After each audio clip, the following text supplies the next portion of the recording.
나무처럼 산처럼이라는 제목의 산문집이 있습니다. 이 책을 쓴 작가가 아들과 함께 자연과 더불어 살면서 자신이 경험한 그런 내용들을 적어놓은 책인데요. 이 책을 읽어가면 이런 말이 나옵니다. 사람 소리를 듣고 열리는 감. 무슨 얘기냐면요, 사람이 살다가 떠나가 버린 그런 빈집에 있는 감나무에는 왠지 감이 제대로 열리지 않더라는 거예요. 모르기는 해도 사람이 사는 집에서는 때로는 그 나무 밑에 가서 사는 집 아이들이 오줌을 누기도 하고, 강아지도 거기 가서 오줌똥을 누기도 하고, 그리고 음식을 먹고 때로는 남은 찌꺼기도 거기다가 버리고 해서 이런 것들이 거름이 되고 해서 감이 잘 열리는 것 아닌가 하는 그런 생각이 들더라는 거예요. 아마 여러분들도 비슷한 경험을 해보신 적이 있으셨을 거예요. 보면은 동네 이렇게 농가 집에 가서 봤을 때에 마당에 있는 감나무, 이 주인이 늘 감나무 밑을 깨끗이 쓸어버리고, 또 보면은 거름이 될 만한 그 무엇이 없는데도 불구하고 가을만 되면 감이 주렁주렁 열려서 익어가는 것을 볼 수 있는데, 이런 경우 아무리 생각해도 이 감나무와 그리고 사람 간에는 어떤 교감이 있는 것 아닌가 하는 그런 생각이 들기도 하고, 때로는 저 감나무가 사람의 기를 받아서 저렇게 열매를 맺는 것 아닌가 하는 생각이 들더라고. 자기 자신의 좀 주관적인 그런 생각이기는 하지만은 이 책에 기록을 해놓고 있습니다. 사람의 숨소리, 사람의 말소리를 들어야 감이 잘 열리고 익는다라는 이야기, 여러분 어떻게 생각하십니까? 그런 말도 있지 않습니까? 마치 논의 벼가 사람 발자국 소리를 듣고 자라는 것 같더라. 이 사람들이 자꾸 이 논두렁을 밟고 다녀야만, 예를 들어서 벼이삭이 잘 익는 것 같다라는 옛 사람들의 경험담도 이것과 무관치 않을 것 같다는 얘기입니다. 여러분, 때로는 또 그런 경우도 아마 보신 적이 있을 거예요. 사람이 살지 않는 그런 집을 들여다보면은요, 금세 마당에 잡초가 무성해져 버립니다. 사람이 사는 집은 그 대체적으로 다니는 길이 정해져 있는데도 그 길로만 사람이 다녀도 주변에 풀이 잘 자라지 않는 것은 분명히 어떤 기운이 뻗치고 있는 것 같다라는 그런 경험담에 대해서 여러분 어떻게 생각하십니까? 사람다운 사람들이 땅 위에 살아야만 그 땅도 지력을 회복하고 좋은 것을 내지만은, 사람다운 사람들이 살고 있지 않는 땅은 보면은 금세 황폐해져 버린 그런 걸 우리가 경험할 수 있습니다. 창세기 3장 17절 이하의 말씀을 읽어보면은요, 아담과 하와가 범죄를 함으로 인해서 결국에는 땅도 너로 인하여 저주를 받아 땅이 내게 가시덤불과 엉겅퀴를 낼 것이라고 그렇게 기록이 되어 있지 않습니까?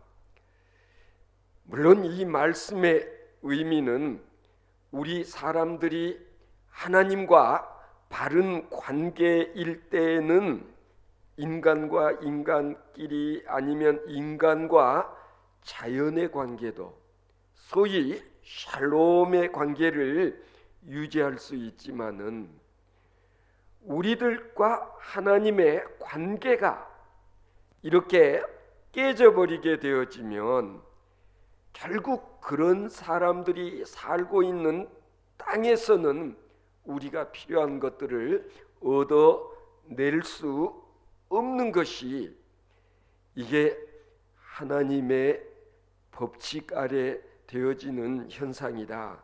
그렇게도 말을 할 수 있는 것입니다. 오늘 본문 말씀을 보면은 한 번은 바리새인들이 예수님께 질문을 했던 모양입니다.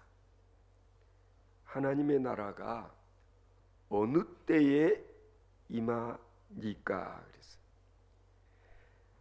당시 유대인들은 적어도 하나님의 나라에 대해서 다분히 정치적이고도 그리고 세상적인 그런 이해를 하고 있었다는 것을 알 수가 있어요. 메시아가 오시면 이 땅에 메시아의 왕국이 건설되어질 것이다. 우리가 지금은 저 로마의 식민 지배를 받고 있지만은 하나님의 아들 메시아가 오시면 저것들을 다 쫓아내버리고 그리고 이 땅에 메시아의 왕국 하나님의 나라가 우리 예루살렘에 건설되어질 것이라는 생각, 그런 기대들을 하고 있었음을 알 수 있습니다. 그래서 지금 바리새인이 예수님께 하고 있는 이 질문 내용이 바로 그런 거예요. 그 나라가 언제 임하게 되겠습니까? 그 다음에 예수님의 답변을 보면은요, 왠지 예수님께서는 좀 동문서답을 하고 있지 않나 하는 생각이 들 정도입니다. 예수님의 대답은 시간을 말씀하시지 않습니다. 때를 말씀하고 있지 않습니다. 예수님께서 말씀하시기를 하나님의 나라라고 하는 것은 너희 눈에 볼 수 있게 임하는 것이 아니다. 따라서 하나님 나라가 뭐 여기 있다 저기 있다 그런 말들 이거 타당하지 아니하다고 말씀을 하고 계시는 것 같지 않습니까? 좀 부연 설명을 하자면 하나님의 나라는 너희들이 생각하는 것처럼 반드시 어떤 특정 장소, 즉 예루살렘에 임하는 그런 나라가 아니다라고 말씀하십니다. 그러면서 예수님께서 말씀하시기를요, 하나님의 나라는 너희 마음속에 있다. 그렇게 말씀을 하셨어요. 이것은 예수님의 생각과 그 당시 바리새인들의 이 하나님의 나라 메시아 왕국에 대해서는 상당히 큰 간격이 있다는 것을 알 수가 있는 것이죠. 다시 말씀드리면 하나님의 나라는 이 세상 나라들처럼 어떤 권세로 임하는 것이 아니라 그것은 영적인 왕국으로 영적 차원에서 너희들 마음속에 먼저 임하게 될 것이라는 예수님의 말씀은 우리에게 시사하는 바가 많은 것입니다. 우리는 이 예수님의 말씀 속에 담겨져 있는 귀한 비밀을 깨달아 아는 것이 중요하다고 말씀드릴 수 있습니다. 성도 여러분, 하나님께서 우리 믿는 사람들의 마음에 임하게 되어지면, 그래서 우리 마음속 보좌에 하나님께서 자정하시고 그리고 나를 다스리게 되어지면, 그때 내 마음속에 하나님의 나라가 임하게 되는 것이고, 하나님의 나라는 거기서부터 시작이 되어진다고 예수님께서 그렇게 가르쳐주고 있는 것입니다. 우리는 여기서 아주 중요한 교훈을 얻어낼 수 있어야 됩니다. 그렇다면 어떠한 마음에 하나님의 나라가 임하게 될까? 우리는 이사야서 57장 15절에서 해답을 찾을 수가 있습니다. 한번 들어보시기 바랍니다. 지극히 존귀하며 영원히 거하시며 거룩하다 이름하는 이가 이와 같이 말씀하시되, 내가 높고 거룩한 곳에 또한 통회하고 마음이 겸손한 자와 함께 있나니, 이는 겸손한 자의 영을 소생시키며 통회하는 자의 마음을 소생시키려 함이라 라는 말씀이 있습니다. 무슨 뜻일까요? 통회하는 마음과 겸손한 마음에 함께 오셔서 주의 영이 거하게 될 것임을 이사야 선지는 말씀한 바가 있습니다. 뿐만 아니죠. 여러분 아시는 대로 주님께서 요한복음 15장에 보면 제자들에게 이렇게 말씀하셨습니다. 내 안에 거하라. 나도 너희 안에 거하리라.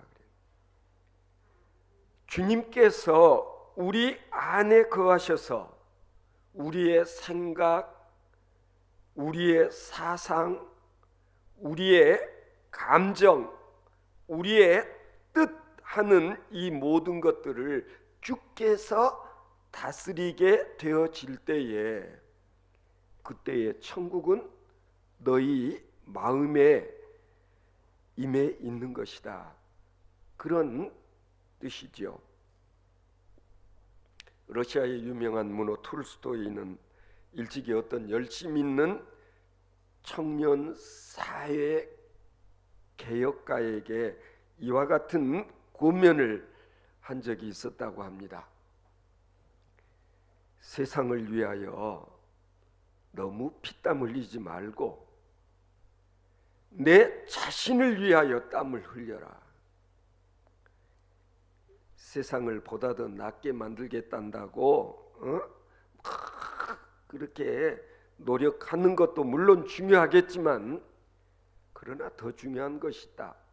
그것은 내 자신부터 낫게 만들어라.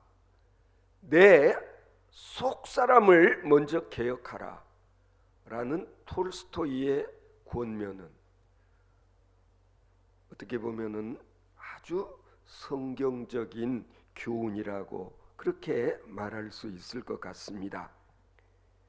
우리가 먼저 내 마음속에 주의 영을 모셔 드리지 않는다면 결코 내 안에 하나님의 나라가 임할 수 없다라는 사실을 우리가 인정하지 않으면 안 되는 거예요.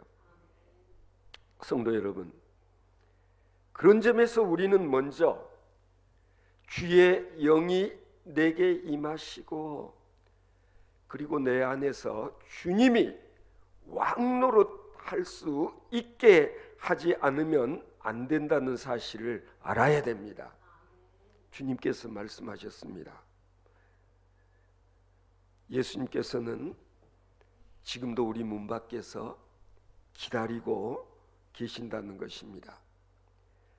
요한계시록 3장 20절에 보면 부활하신 주님께서 이렇게 말씀하셨습니다. 볼지어다 내가 문 밖에 서서 두드리노니 누구든지 내 음성을 듣고 문을 열면 내가 그에게로 들어가 그로 더불어 먹고 그는 나로 더불어 먹으리라. 주님의 이 말씀이 여러분 어떻게 느껴지십니까? 우리는 주님을 내 마음속에 먼저 모셔드릴 수 있어야 된다는 거예요. 만왕의 왕 되신 주의 영이 내 안에 임하시고, 그리고 주님이 나의 생각, 나의 모든 것을 주장하시게 되어질 때, 아니 내 마음의 주인이 바로 주님이 되어지실 때에 하나님의 나라는 내 안에 임하게 되어진다는 그런 예수님의 가르침을 여러분 이해하실 수 있겠습니까? 그렇지를 못하고 주의 영이 아닌 사악한 영이 내 속에 들어와서 나를 지배하고 내 생각, 나의 사상, 이 모든 것들을 주장하게 되어지면 하나님의 나라는 나와는 멀어지게 되어지고 만다는 사실을 우리가 인정하지 않으면 안 될 것입니다. 그러므로 우리는 내 안에 주의 영, 그리스도의 영, 하나님의 영, 진리의 영, 사랑의 영, 아니면은 정직한 영이 내 속에 있어 내 자신을 지배할 수 있도록, 아니 주님의 영이 나의 언행 심사를 이끌어 주실 수 있도록 우리는 오늘 이 시간 내 마음 문을 열고 그리스도의 영을 영접해드리는 놀라운 역사가 있게 되어지기를 바랍니다. 여러분이 잘 아시는 레오나르도 다빈치가 한 번은 이런 자기의 경험을 말한 적이 있었습니다. 무슨 얘기를 했냐면요, 자신이 최후의 만찬이라는 이 제목의 성화를 그리고 있었을 때 그가 어떤 일로 인해서 친구와 크게 다툰 적이 있었는데요, 마침 그때에 예수님의 얼굴을 그리기 시작한 때였는데, 여러 번 시도를 하고 예수님의 얼굴을 잘 그려보려고 노력을 하지만 그려놓고 나서 들여다보면 자기가 원하는 그리스도가 그려지지 않았다는 얘기예요. 그래서 다빈치가 고민하며 왜 이럴까 생각하다가 자신이 지금 실패하고 있는 이유, 원인을 알아냈다는 거예요. 그가 깨달은 것은 뭐냐면은, 사람이 아무리 재주 있는 이 손을 가졌다고 해서 동물과 구별되는 것도 아니고, 사람이 고도로 발달한 이 두뇌를 가졌다고 가치 있는 것이 아니다라는 거예요. 내 마음속에 하나님의 나라가 형성되어지지 않을 때에는 나는 예술가도 될 수 없고, 그리고 사람다운 사람이 될 수 없다는 사실을 다빈치는 그때 자기가 깨달은 바 있다고 그렇게 이야기를 합니다. 그런 생각을 하고 난 다음에 다빈치는 즉시 불편한 관계로 지내는 그 친구를 찾아가서 화해를 했다고 합니다. 그리고 그 친구로 인해서 이 금전적으로 손해본 것으로 자기 마음속에 분한 생각, 이걸 그 친구와 만나 화해를 하고 그리고 싹 잊어버리게 됐다는 거예요. 그러고 난 다음에 다시 작업실에 들어가서 붓을 들었는데 비로소 자신이 그리고 싶었던 예수님의 얼굴을 아주 만족스럽게 화포기에 옮길 수 있었다고 그렇게 자신의 경험을 이야기한 적이 있습니다. 성도 여러분, 어떻습니까? 하나님의 나라라고 하는 것은요, 내 성격이나 내 욕심이 다스리는 그런 세계가 아닙니다. 그리고 걱정과 불안과 나의 이 좁은 생각을 몽땅 묶어 그것을 주님이 관리하시도록 맡겨드리는 그런 믿음의 세계가 바로 하나님의 나라라는 것을 알아야 된다는 것입니다. 다시 말씀드리면 우리가 맨 먼저 하지 않으면 안 되는 일이 있는데 그게 뭐냐? 내 마음판을 바꾸지 않으면 안 된다라는. 하나님의 나라가 내 마음속에 임할 수 있게 하는 이 일이 무엇보다도 먼저 선행되지 않으면 안 된다는 거예요. 뭐 비슷한 이야기가 아닐까 싶은 생각이 들지만은 예수님께서 말씀하신 바가 있지 않습니까?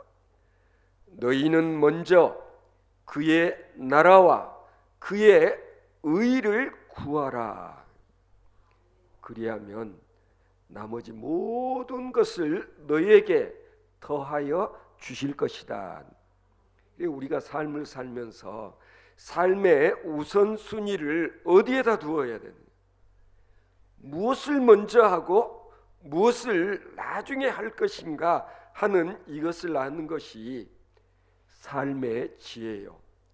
그리고 특별히 우리 신앙인들은 이것을 명확하게 하지 않으면 안 된다는 것이죠. 여러분 아시는 대로 예수님께서 산상수훈을 말씀하실 때에도 말씀하시지 않았습니까? 마음이 가난한 자는 복이 있나니 천국이 저희 것이며 그렇게 말씀하셨습니다.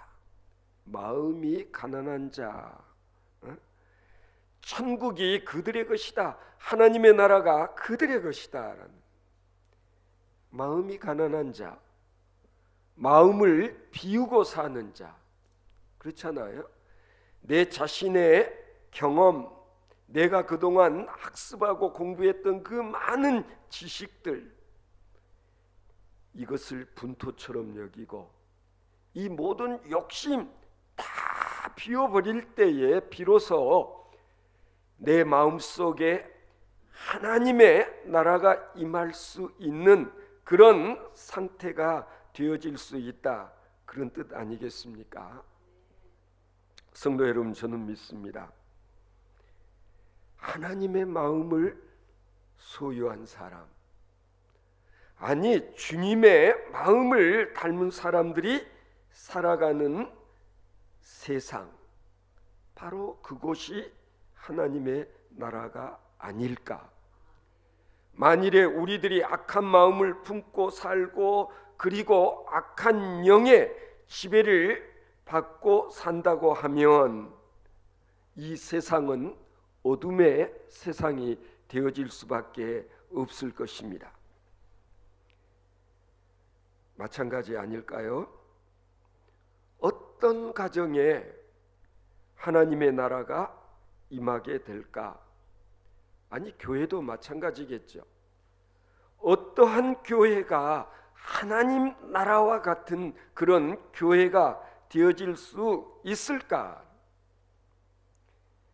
가난한 마음의 소유자들, 심령이 가난한 자들이 모일 때, 아니 모일 때마다 통회하고 회개하고 뉘우치고 그리고 하나님 앞에 죄 사함을 구할 수 있는 그런 사람들, 한마디로 말해서 겸손한 사람들입니다. 저는 우리 드림교회가 땅에 하나님 나라를 경험할 수 있는 그런 교회가 되어질 수 있기를 바랍니다. 그러기 위해서 우리는 주님의 뜻대로, 아니 주님의 말씀에 순종하는 그런 삶을 우리가 살기 원하고 함께 노력하게 되어질 때, 저는 땅에서 경험할 수 있는 하나님의 나라가 바로 우리 드림교회 여기서부터 확장되어질 수 있을 것임을 믿어 의심치 않습니다. 여러분들의 가정이 하나님의 나라가 되어지고, 그리고 이 순천 도성이 하나님 나라가 되어지고, 우리 대한민국이 땅 위에 하나님 나라의 영역이 되어질 때, 우리가 꿈꾸며 바라는 모든 일들이 하나님의 도우심과 축복으로 풍성한 열매로 거두게 되어질 줄로 믿습니다.